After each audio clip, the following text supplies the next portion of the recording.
Hi you guys, my name is O-Sheena. Thanks for being here. So on one of my previous videos where I was talking about why I read secular romance, I'll link the video down below if you missed it. I talk about why I read secular romance and that I'm like looking for the clean options. And interestingly enough, I don't know why this author in particular came up a couple times, but in the comments of that video, a lot of people asked me what I think about Emily Henry. And it started me thinking of making this video and talking about the secular and popular romance books and authors that I've read before and give my opinion on them so that you can see, because if I've read a secular romance and it either wasn't clean or I just wouldn't recommend it, I would never show it in my videos other than in a wrap-up, and sometimes it's like been years since I've read some of these books. So I did think it was worth it to have an updated video of what I have read so far in terms of the secular romance books. And these are books I wouldn't necessarily recommend. I will try to give solid content reviews here, but they're books that I don't recommend. And then I just thought it'd be interesting to go over some of the like really popular authors that are out there right now. And some of them I've heard about the content in their books and some I haven't. And there's some authors that I'll just never try because of what I've heard about their books. And then some I'm like, oh, I feel like I could try it, we'll see kind of thing. And this video is not to shame anyone who loves these authors, reads their books, anything like that. This is just for my followers who care about knowing what is clean or not. And I know everyone has their own, spectrum, and we've talked about this before. I'm not here to say that I'm better than anyone else for not liking these books, because truly, you guys, like some of these authors and their books, like the writing and the storytelling is so good, and I see why they're popular, but they also write open door scenes, so I just can't read them, but I wish I could. Like I would if I could, kind of thing. So yeah, I'm not saying that these are poor quality, although I do think some of them are, but that's just my opinion. Again, these are my opinions, and I don't want anyone to feel bad for liking these books and reading from these authors, because I understand they are super popular for a reason, and there's some kind of like mob mentality that these authors just like have a lot of popularity, and it is really hard to see these books pop up over and over and feel like, oh, am I missing out on a great book? And I feel that too. So I'll just try to give my opinion here, but again, it's just my opinion. I do have an older video where I talk about romance books that I've read that aren't clean, so I'll link that below as well. Some of these books, or some of those books, are going to be in this video too, just to like give an update here. I'm talking mostly about adult romance and adult authors. There are some young adult authors out there that I also don't support, but I'm not here to talk about those authors right now. These are adult ones. So let's kick it off with Emily Henry, because that's what everyone wants to know about. So with Emily Henry, she actually started out as a young adult author, and I don't think I ever tried her young adult books. So I don't have an opinion on what her young adult books are like, but Beach Read was her first adult romance book, and I was excited about it because the cover, the premise, it sounded great. And so I did start to read it. I was reading it as an ebook on my phone. I'm going to be given like details, and this is going to be very chatty, so if you want to just kind of bang bang bang what are the authors, that's not really what I'm doing here. So I'll write the authors of the books down below, I think. Yeah, I will. I'll try to put timestamps as well, but I just need to explain myself. I don't want to just like say it and then nothing. Like I need to explain. So anyways, okay. So Beach Read. Yeah, I was reading it. The writing, so good. Like loved the writing of it. Loved the characters. In particular, the guy, I think, what was his name? Gus, I think the guy's name was Augustus and the girl's name, was her name January? It's Gus though.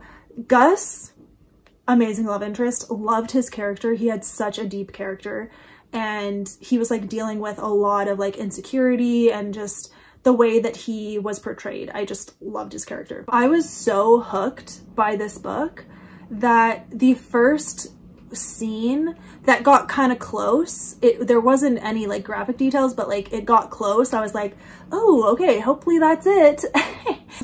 Kept reading, was so invested, you guys. Like this book, seriously. So there are at least 2 or 3 scenes, like open door details, okay?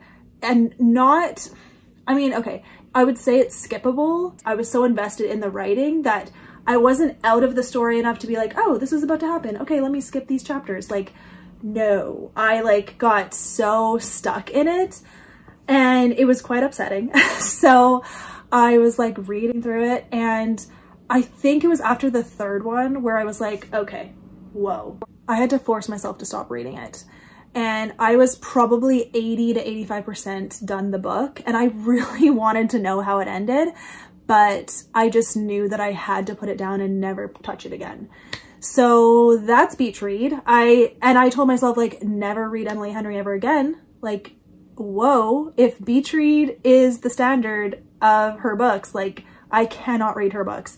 So that's what happened. I wouldn't recommend beach read, even though, again, like, if her romance books, if her books were closed door, I would love her. I'm telling you. So I understand the hype around Emily Henry. I truly do, because beach read was feeling like a 5-star for me, even despite the open door stuff. And then it's still, I just couldn't. So I stopped.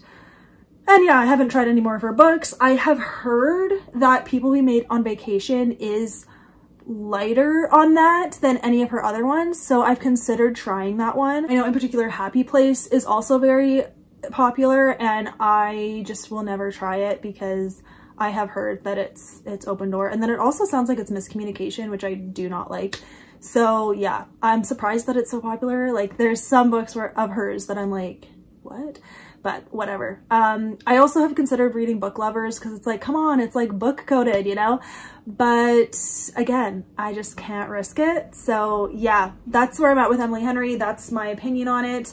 If you're looking for closed door, don't read her. She's not closed door, and that's all I can say about that. Okay, I feel like these authors are kind of like a little duo, even though they probably don't know each other. Maybe they do. Abby Jiminez is another very popular author, similar, I would say, level to Emily Henry, maybe a little bit less popular. But yeah, Abby Jiminez, again, like, her books fascinated me because I'm like, why are they so popular? And I know that people who don't normally like romance like Abby Jiminez, so I'm like, whoa. The Friend Zone, I know the spoiler in The Friend Zone, so I considered just reading it because I'm like, oh, I would be curious to see how she writes that. So I did try to start The Friend Zone. I think that's her first ever book. And right away, there is like vulgar language that I'm just not comfortable reading. Like, just certain words that I'm like, oh, this isn't even like swearing that I can overlook. Like, I just didn't like it. So that was The Friend Zone. And then I also tried the Happy Ever After playlist. And again, there was so much language at the very beginning that I just was like, no. And then I really hate it. They use the F word to talk about smut. Hate that. It is the most vulgar thing you could ever say, in my opinion. And I hate it. So I think it was Happy Ever After playlist that used that word in that context. Maybe it didn't, but that's my memory of it. So I tried those two books. Then I do know, I'll link Amanda's video down below actually. Amanda from Book Lover Amanda, she started reading Part of Your World, which I know is super popular too. And I considered reading it until Amanda gave her review because she started it but DNF'd it. Don't touch that book either. Okay, vulgar, and like the way they talk about smut is like just such a low grade quality of it. Like, yeah, not okay with me. So her books are definitely more vulgar, like, than Emily Henry. Emily Henry, there was some swearing, but like it was pretty light. There wasn't much. Abby Jiminez though, whoa, language is also like, I didn't even get to smut. Like, I had to stop because of the language. So there's that. One thing though, I have heard, once again, I've heard that Just for the Summer, her newest release, is on the cleaner side. And I'm like, okay, you know, smut wise maybe, but language wise, I don't know. Her covers are the cutest thing ever, but the inside, like, is just so vulgar. It's just crazy to me. Like, it's not like light and fluffy. Like, I don't know. So those are the two big ones in my mind, and there's that. Okay. So most recently, I did read a couple chapters of Love on the Brain by Ali Hazelwood. She's also a popular author, I would say. And her book that released this year is called Bride. Would never try that. But I did try Love on the Brain because I technically own it. And so why don't I get it? Here we go. Love on the Brain. So I didn't get to any smut, and it was pretty light language too, but I just like looked at reviews and I was like really thinking about it, and I'm like, I don't want to have to get to smut before I stop, so I don't plan to ever try another Ali Hazelwood, no matter how good it sounds. Like, unless you can guarantee me that it's closed door, I'm just not interested. Okay, another book that I had a serious bad time with is The Simple Wild by K.A. Tucker. This book, again, I liked the writing. I did. I was super into it, and there was a long chunk of the book where there was nothing, so it was totally fine. I think there was some swearing, but it wasn't much, so it was enough that I kept reading. The guy character was super annoying. This is definitely enemies to lovers. I just do not like that trope. So there's that. And then I was very invested though. I liked the story because it's about this girl who's from Canada, and her dad asks her to come stay with him. I actually forget. She stays with him for a time in Alaska because that's where he lives, because her parents are divorced. And so she's like a city girl. I think she's from Toronto, and she's a city girl going to, why can't I talk? Going to Alaska, and the guy that works for her dad like leads her around and whatever. And he's like really judgmental of her, is so rude to her. Like it was just like so frustrating. Like, how could this turn into a romance? He's just straight up like mean to her. I just hated that. But I was invested because I liked her character. I found her super relatable, and I wanted to know like how she repairs her relationship with her dad. They get stuck. I think their plane crashes and they get stuck in a cabin in the woods. And yeah, that's when the scene begins. And I stopped it right then. It was like probably over 200 pages in, and I was like, really struggling to stop, but I did end up just DNFing it. The details, it was just too much for me to be able to skip it. Like, I just couldn't keep doing that, and I was annoyed with the guy anyways, and I'm like, oh great, now she's gonna do it with him, and you know. So yeah, I would never read another K.A. Tucker, even though I really like the setting of her books. I liked the writing, but this book is not clean, so do not recommend it. Okay, I'm gonna like jump off of contemporary for a second and talk about a fantasy author that is very popular. Sarah J Maas. Okay, wow, how is she so popular? How did her books, how? That's what I want to know. Like, is it because she was the first one to talk about like fairies and put them in romance? I don't know. Now the washer is going to be loud. This is a long video. So my first ever Sarah J Maas book is ACOTAR. I did fully read ACOTAR like a long time ago. I think maybe before the third book came out. There was ACOTAR and then ACOMAF. I'm saying them like this. A Court of Thorns and Roses is the first book, and then A Court of Mist and Fury is the second book. That book was just coming out, so I started with ACOTAR. So this is fantasy. It's a Beauty and the Beast retelling in this first book, because this girl is out in the woods hunting and she accidentally kills a fairy, because they can shapeshift, the fairies can, and I think they can shapeshift into wolves. So she killed a wolf, but it turned out to be a fairy. And I couldn't really picture like if the fairies had human bodies or not. I mean, they would have had to, they do, but they can also shapeshift. It's a little confusing. It was a long time ago. Anyways, so the fairy police come to her house and are like, hey, you killed this guy. Either we kill your whole family and you, or you come with us to fairy jail. And so she goes with them to fairy jail. And this guy named Tamlin is in the first book, and everyone hates him now. And I'm like, wow, what did he do? Because honestly, so it is, the first book is a romance between the girl, I forgot her name. What is it? Feyre? I think it's Feyre. And then Tamlin, their romance. I like Tamlin. Of course I did, you know, because he's like a typical nice guy. And then the guy everyone loves is the typical dark bad boy. Okay, Rhysand. Wow.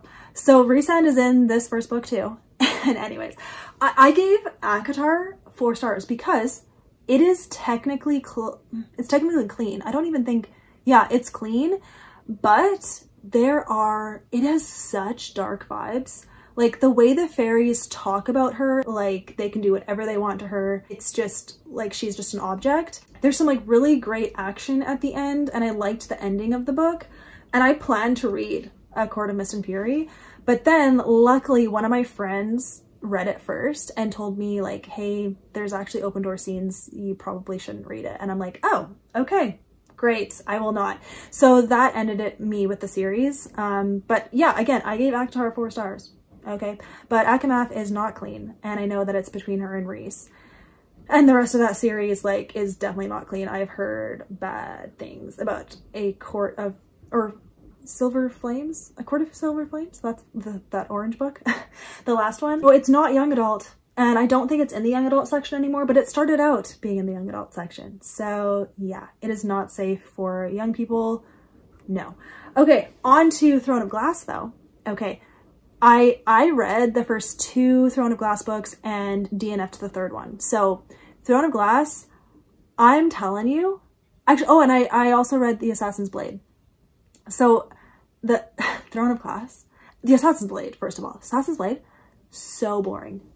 What are these girls seeing? That's how it feels. And I mean, hey, more power to everyone, that's fine. But truly, all of the books I read in Throne of Glass were so boring, okay? Even Heir of Fire, the 3rd book, I'm starting it, reading it, I'm like, this is so painfully boring, I just don't care anymore. Like, I couldn't. So I don't know if Throne of Glass has it in it, but they were so boring to me. And I mean, it's fantasy, it's fairies as well, and you know, you follow this girl, Selena, and she's like an assassin and whatever. I'm just telling you, it was really boring. I found the writing just zero engagement for me. But again, I don't really like fantasy. So I would be curious what my thoughts would be now, but like, I don't care also because I don't want to read any Sarah J Maas books. So that's my thoughts on Sarah J Maas. Okay, there you go. Wouldn't recommend because I also know she has that Crescent City series. That's adult, do not read it. I know that there is smut in that as well because I've heard from people. So yeah, okay. But hey, I know a lot of people love her books, so not hating on anyone, not judging anyone, but not for me. Okay, so you'll never see that on my channel other than right now. Okay, anyone remember Sophie Kinsella? I feel like she is like an OG rom-com author. I've read a number of her books, but she has so many that I couldn't keep up. Back in the day, like, I've Got Your Number, I think is the book, and then Remember Me, really liked that book. And then Can You Keep a Secret? Those were like the 3 that I really liked. There is language. These are British, so they use kind of like British language and humor, and they're entertaining. And they were all closed door, so that's nice. But definitely like a lot of suggestive things being said. And then I tried picking up a couple of her books semi-recently. She's upped the language and in a vulgar way, and I'm like, okay, ew, don't want to read that. So no, okay, vulgar language, I'm done. Like, it's weird. Like, I can read some language, but not at the very beginning and not in kind of like a icky kind of way. So I don't plan to read any more of her books. I'm done with her, which is too bad because I liked her writing in the past, but now I wouldn't recommend her. Another book, okay, You Deserve Each Other by Sarah Hogle, I don't know. I don't think this author is very popular, but this book in particular, like, I know a lot of it has mixed feelings, but it's basically about this married couple, or no, they're engaged, or are they married? I forget. I think they're engaged. Oh, it's engagement, and they both are not into each other anymore. They both want to break it off, but because they've already invested so much money, whoever breaks it off will have to pay for the whole wedding that they can't afford. So they're trying to make the other one break up with each other. So they're playing pranks, they're being annoying, and I thought it was hilarious. I really did. I was so entertained. The language was mild. I don't remember much of it. There was 2 smut scenes, but they were skippable for me. I was able to skip them and I still enjoyed the story, but I did give it 3 stars because of those scenes, and that's that. But like, I was able to skip them. There you go. But wouldn't recommend it because it's definitely open door, but I skipped them, so it was okay for that. Okay, we're almost done, guys. Okay, Mariana Zapata. I did try to read The Wall of Winnipeg this January. I was just so curious because I'm like, I hear that she's a slow burn author, so I'm like, okay, so that means they like don't do anything for a long time, right? And I was just curious what all the hype was about because she is getting a little bit more popular. She recently got picked up by a publisher, so her books are becoming traditionally published. And The Wall of Winnipeg, I know, is like, I think her most popular book. So I got it from my library and I started reading it.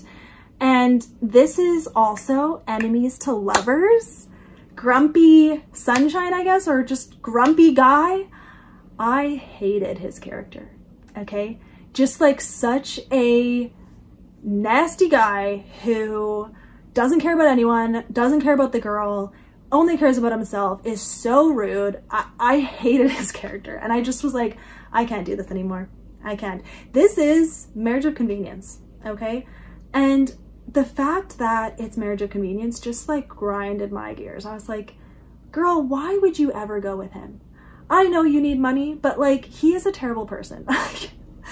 Anyways, so there's that. I did not finish it. So there was like mild language and some innuendos, but the guy's character just like totally killed it for me. So I'll probably never try another Mariana Zapata, because if most of her books are enemies to lovers, like I just can't do it.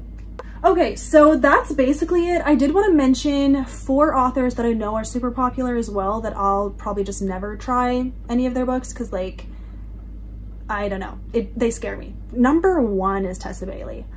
I will never, because seriously, every time someone talks about Tessa Bailey's books, they're like, it was so spicy. And I'm like, okay, never touch that then. So like, everyone talks about how spicy Tessa Bailey's books are, so like, not doing that.